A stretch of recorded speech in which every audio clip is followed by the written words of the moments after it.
friends, subscribe now my YouTube channel and press the bell icon, never missing updates.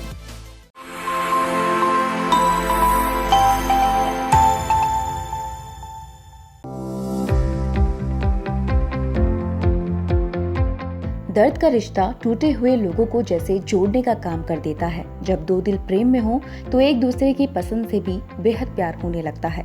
यहाँ तक कि अजीबोगरीब हरकतें भी अच्छी लगने लगती हैं। गंभीर बीमारी के साथ भी कैसे खुलकर हंसा जाता है, जिया जाता है और लोगों को गले लगाया जा सकता है। छोटी छोटी इच्छाओं का पूरा होना कितना खुशी देता है। जीवन में एक दोस्त का होना कितना जरूरी है और सच्चा दोस्त कैसा होता है। दिल बेचारा इन्हीं एहसासों के ताने बाने से रची गई।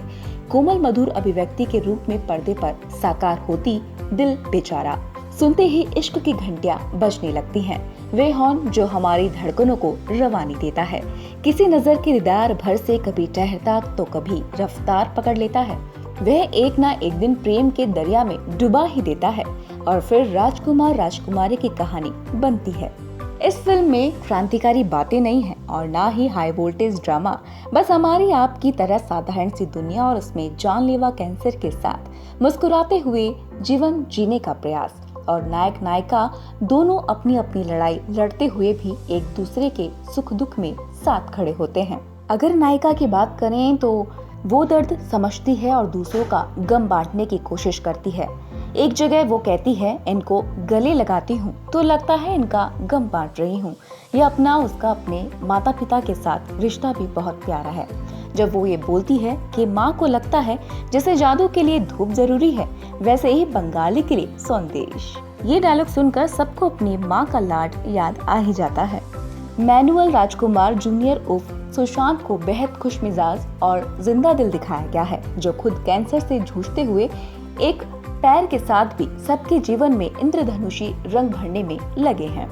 जो खुद कैंसर से जूझते हैं लेकिन फिर भी लोगों की जिंदगी में रंग भरते नजर आते हैं।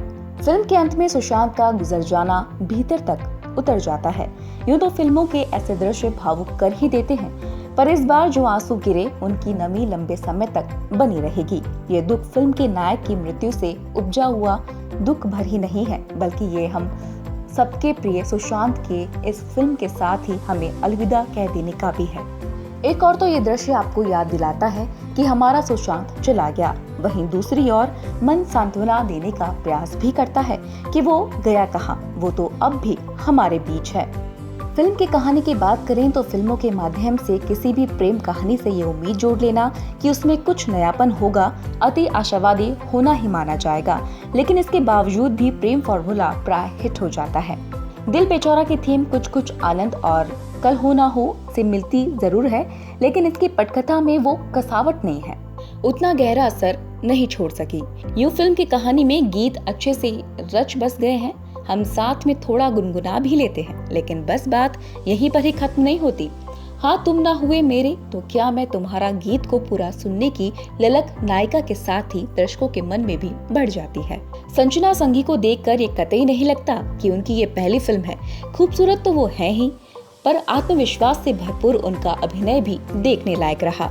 सुशांत का तो कहना ही क्या, हर बार की तरह इस रोल को भी उन्होंने जी लिया। निश्चित रूप से ये कोई क्लासिक फिल्म नहीं है, लेकिन फिर भी ऐसा महसूस हुआ कि थोड़ी लंबी होती तो बेहतर होता। इसे सुशांत के लिए जरूर देखना चाहिए। अगर आप सुशांत के फैन हैं और उनकी शैतानियों को सोचकर मुस्कुराना चाहते हैं तो आपको ये फिल्म जरूर देखनी चाहिए। इसी के साथ सुशांत के लिए हमारी सच्ची श्रद्धांजलि होंगी।